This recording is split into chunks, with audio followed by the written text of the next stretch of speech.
BTW,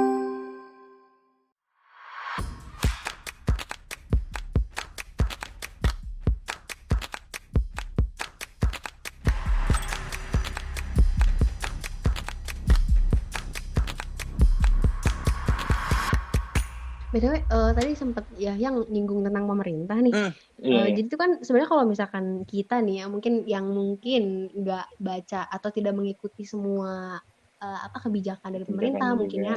juga. Terus kayak nggak terlalu detail juga gitu merhatiin pemerintah. Terus Hmm. kadang-kadang ngerasa nggak sih kita tuh suka kayak ih pemerintah apaan sih sosokan ngatur atau kayak ih pemerintah apaan sih ini bebas banget jadi kayak new normal tapi kayak biasa aja nggak sih. Nah Iya, sebenarnya benar tuh benar benar. sebenarnya tuh menurut kalian tuh emang sebenarnya pemerintah kayak gitu kayak membiarkan kita tanpa kebijakan apa gimana menurut kalian?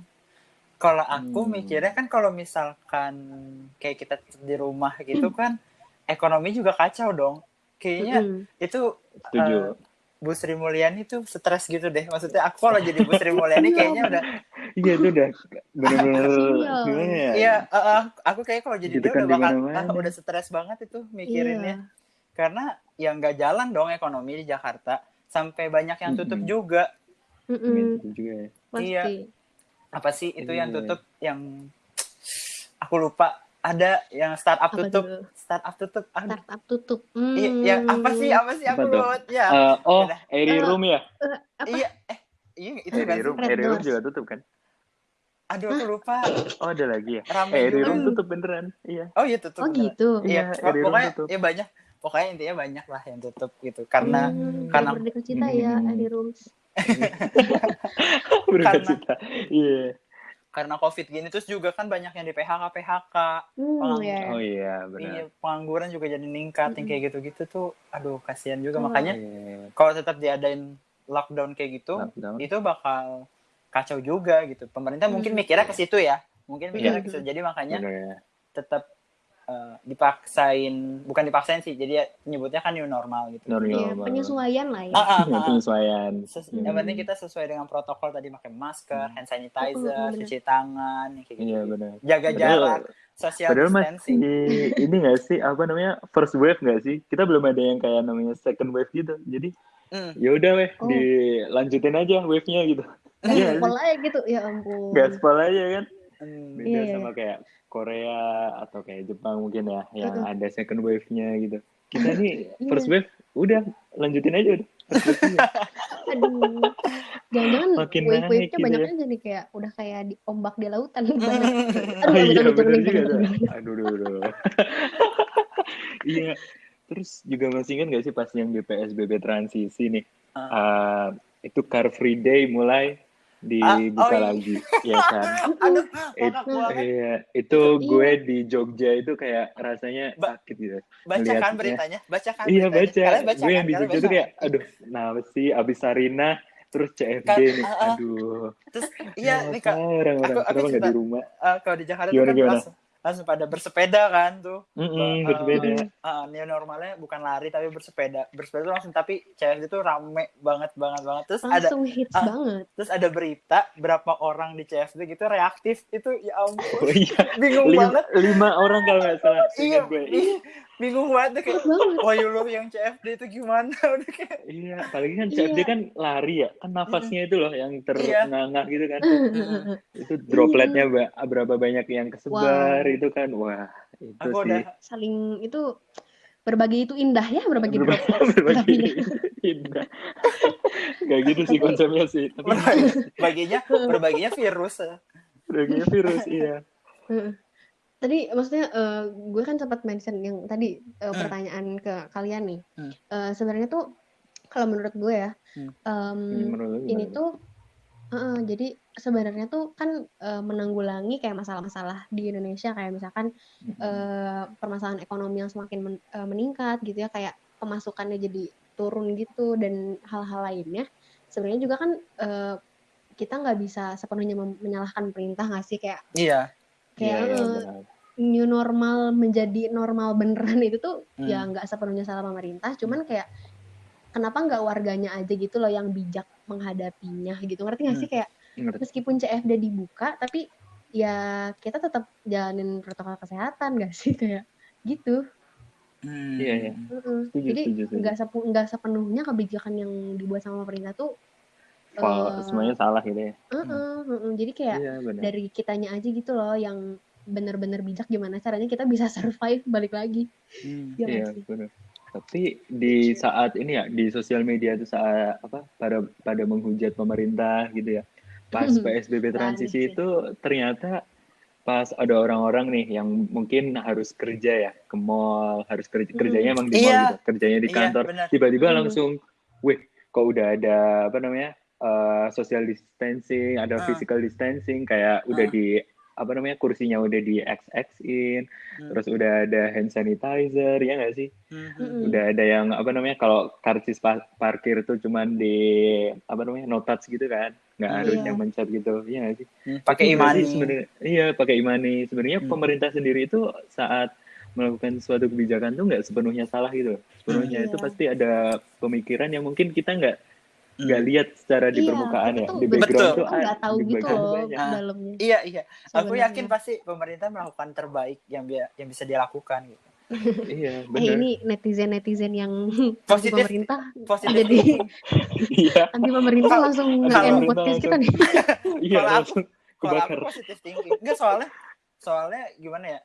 Kita mikir juga gitu loh. Pasti kan yang kalau misalkan yang ekonominya mampu, maaf nih, kalau misalnya ekonominya mampu, misalnya kayak kerja di perusahaan, dia bisa WFH kayak gitu kan, pakai laptop, dengan koneksi bagus. Tapi kan kalau misalkan yang ekonomi mikro, yang pedagang, yang benar-benar harus dia keluar mencari rezekinya, berusaha, yang kayak gitu-gitu kan nggak bisa dong. Kalau di rumah dia makan apa? Iya gitu. Benar. Pasti kalau mikro turun ya ekonomi di Indonesia pun turun gitu. Jadi makanya Bu Sri Mulyani itu kan, terus juga kan sekarang udah dikasih gaji PNS yang ke-13 tuh ya, kalau nggak salah gaji 13. Iya, sekarang udah cair katanya. Terus katanya manfaatin itu buat meningkatkan UMKM Indonesia gitu. Jadi kayak usaha-usaha kecil Indonesia tetap jalan gitu kalau dari Bu Sri Mulyani itu. Bu Sri Mulyani, mantap. Emang mantap sih Bu Sri Mulyani. Iya, makanya mungkin itu maksud tujuannya tuh mungkin itu ya, cuman Iya. Ya tugas kita mah positive thinking aja nggak sih? Iya, sama melaksanakan ini COVID ini protokolnya. Iya. Terus kalau misalkan emang kita ngelihat kekurangan nih dari pemerintah ya kita bantu mereka buat memperbaiki itu, jangan malah kita menyalahkan, mencecer. Ya bijak lah jadi masyarakat. Asik. Keren banget gak gue? Terus juga cari info dulu ya nggak sih? Cari info dulu, baca dulu. Itulah pinter, pentingnya literasi. Literasi, benar. Iya, berita-beritanya gitu. Ini bener nggak kayak gini gitu. Iya, terus, itu kayaknya kurang banget ya literasi di Indonesia. Iya banget. Makanya kayak main nyalah-nyalahin aja atau kayak gimana gitu kan. Enggak nih, nggak benar gitu. Padahal dia nggak tahu asal-usulnya dari mana. Nggak, iya asal-usulnya. Nggak mempertimbangkan yang lainnya juga kan. Iya. Terus nih, bulan Juli Agustus. Ingat nggak? Jadi habis masker dan sanitizer yang naik, sekarang yang naik tuh harga sepeda, ya nggak sih? Iya. Aku mau nanya nih, di daerah kalian pada bersepeda sih? Di daerah kalian tuh pada bersepeda nggak sih? Jangan cuma bersepeda. Papa saya mah jualan sepeda, guys. Oh iya. Asli, beneran dia. Beneran jualan sepeda.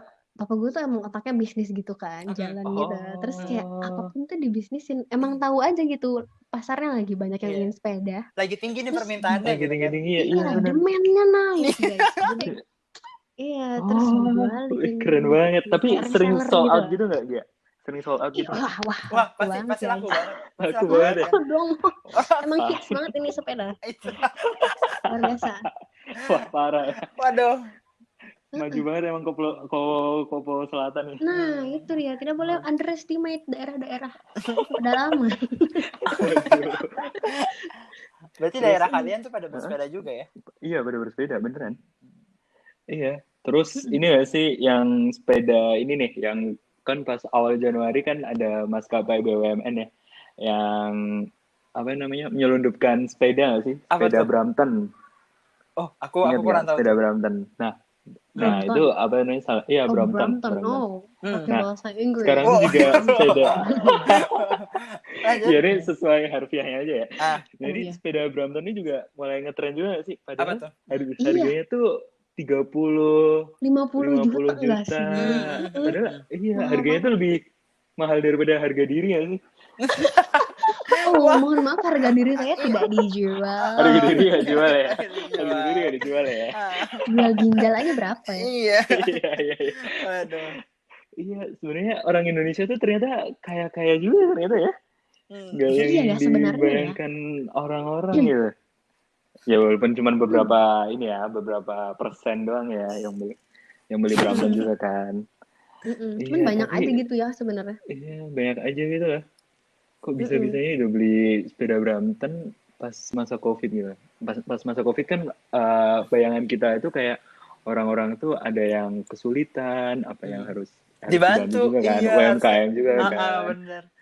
Dan juga PHK ini tuh kekhawatiran atau ancaman PHK itu juga masih ada gitu loh di depan gitu kan, di depan mata juga masih ada buat siap-siap lah paling nggak uangnya gitu.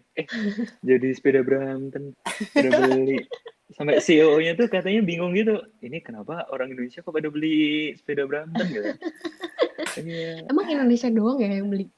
Maksudnya enggak banyak juga. Iya paling banyak ini Indonesia. Gitu. Jadi sampai nyari di Cina, sampai kalian tahu nggak sih yang Next yang di Inggris itu kan dia dapat santunan dari Brampton ya buat jadi mereka itu dikasih sepeda gitu warnanya tuh biru. Nah ternyata itu salah satu sepedanya itu diselundupkan ke Indonesia.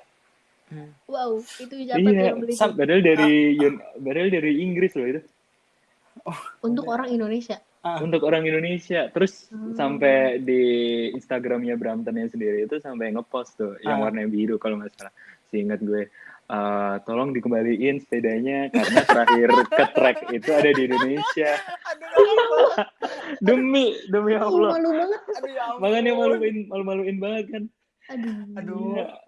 Kasihan banget itu National Health Security-nya para Next di sana, para perawat di sana kan nggak bisa mobilisasi ya.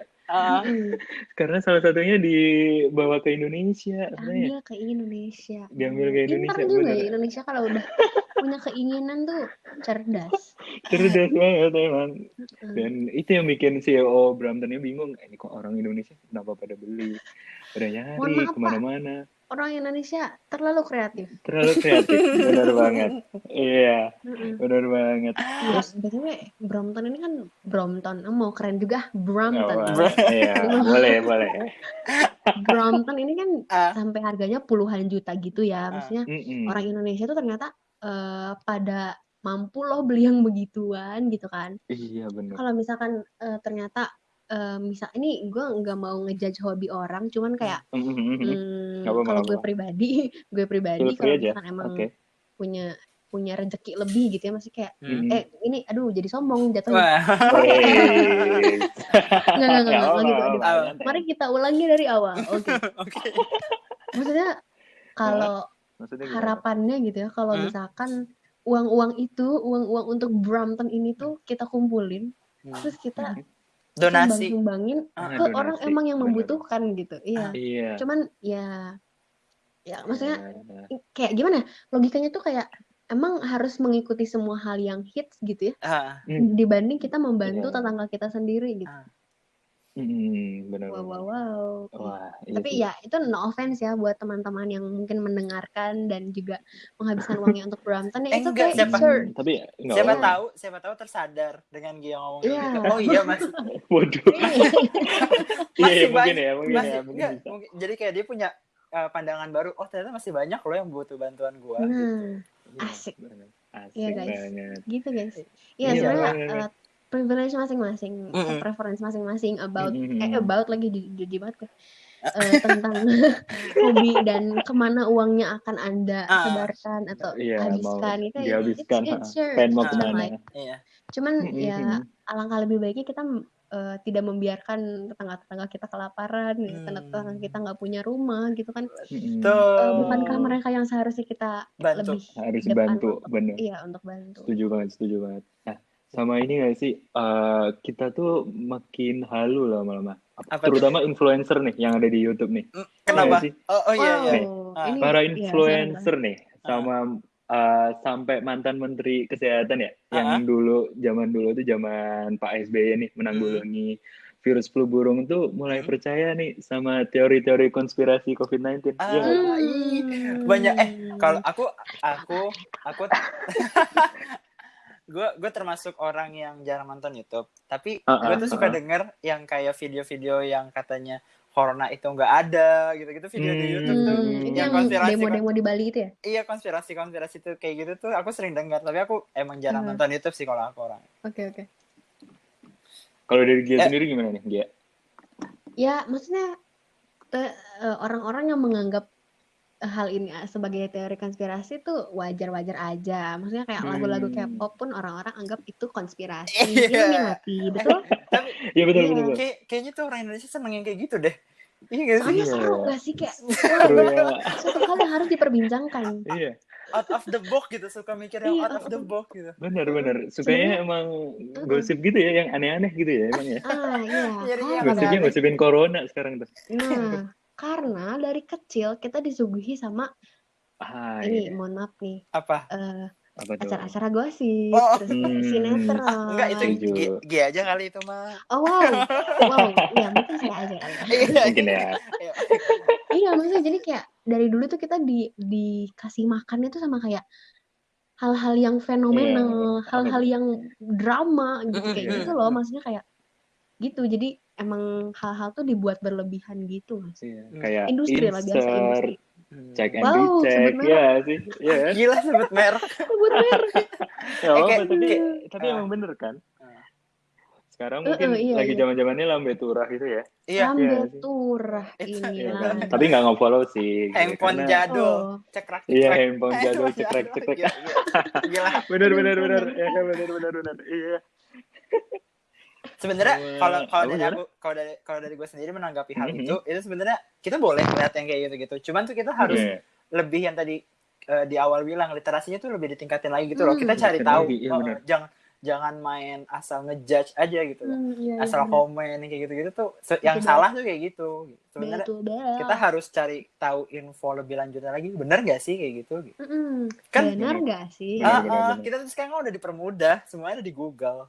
Asli. Iya, udah di Google dan udah ada ini juga kan, pemerintah juga bikin portal yang ini nggak sih, turn back hoax gitu nggak sih? Iya. Ya kan? Turn back hoax. Ya balik lagi dari orang-orang Indonesia lagi ya sebenarnya.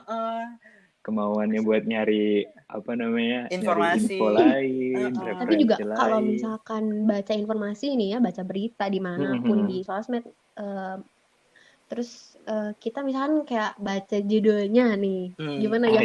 Ada komen nggak tentang judul-judul berita di sosial media? Iya benar. Suka nyebelin banget, apalagi tuh aku suka di Twitter ngeliat judul-judul berita gitu kan. Itu tiba-tiba banyak yang aku nggak suka ngeklik ya, tapi kayak aku lihat misalkan replay-nya kelihatan tuh ada berapa replay-nya kalau di Twitter kan. Itu banyak nanti tiba-tiba isinya tuh apaan nih, beritanya nggak sesuai sama judulnya gitu. Kayak gitu tuh banyak. Iya, benar banget. Beda banget nih judulnya sama isi beritanya gitu. Jangan sampai ketipu gitu. Jadi itu tuh sebenarnya ya positifnya ya kita jadi di-trigger untuk baca si captionnya, baca beritanya lebih panjang. Cuman jadi salah. Gitu. Tapi jadi salah ini ya, gitu kan? Salah persepsi ya. Persepsi, iya. Makanya nih. Malah jadi kadang orang Indonesia cuman lihat judulnya langsung keser gitu, padahal belum tahu isinya. Iya bener banget. Langsung komen. Ternyata gitu. tuh gini tahu. Ternyata gini tahu gitu. Nah, padahal belum tentu benar. Iya, belum tentu benar. Gue pernah lihat berita gitu kan. Judulnya tuh Nunung dan suaminya bercerai gara-gara narkoba gitu. Waduh, iya benar. Apa nih gitu? Apa nih? Emang mereka cerai apa gimana gitu kan? Nah, gue tuh lihat dulu komennya nih, pasti orang-orang ribet nih, orang-orang riuh gitu bahasa Sundanya mah. Riuh ya. Pas dilihat, wah bener aja nih komen-komennya tuh kayak, lah emang cerai ini gimana sih, Nunung malah nyalahin Mbak Nunungnya gitu kan. Udah gitu pas gue lihat captionnya, ternyata itu tuh ceritanya emang udah lama gitu, ceritanya udah lama dan mereka udah baikan, jadi kayak emang clickbait banget gitu loh si judulnya tuh. Iya, buat nyari traffic doang gak sih? Iya. Betul-betul kayak betul-betul. bener-bener harus kayak baca banget gitu. Sering banget tuh yang kayak gitu emang. Iya, benar-benar. Jual kisah. Jual kisah, bener. Iya, terus juga banyak juga kan ada konspirasi nih. Yang pertama nih ada Bill Gates, ada konspirasi elit global. Here we go. Waduh. Iya kan? Adalah ya dari makin malam penyanyi dari Bali ya. Makin malam tuh makin jauh tuh. Makin jauh ya. Ngomongin elit global jadi hashtag Akmal Bacot Santuy. Bacot Santuy. Iya, Akmal Bacot Santuy. Makin terus malam ada juga nih, makin jauh. Makin halu emang. Terus ada juga konspirasi pemerintah Cina kan, yang nyebarin, yang bikin, gitu kan, buat senjata nih buat ke negara-negara lain, ngerusak negara lain, terutama ekonominya ya, ya sih, sama kesehatannya. Nah, sayangnya nih, masalahnya nih, orang-orang yang influencer yang menyebarkan konspirasi-konspirasi ini tuh diberi panggung lagi nggak sih sama influencer lain gitu di program YouTube-nya, ya nggak sih?